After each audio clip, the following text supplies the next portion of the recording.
Oi pessoal, tudo bem? Eu sou a professora Dandara. Hoje é dia 26 do mês de junho e o ano é 2020.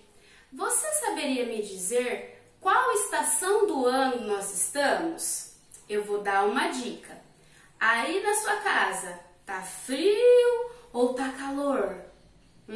Aqui tá frio, muito frio. Daqui a pouco eu vou pôr uma blusa.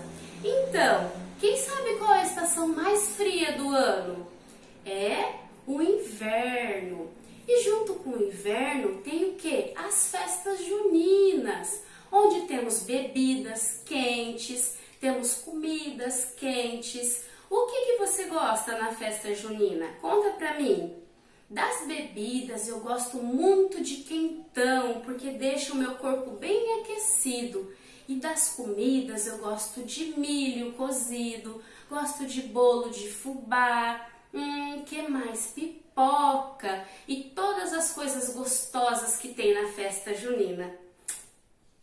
Beijo!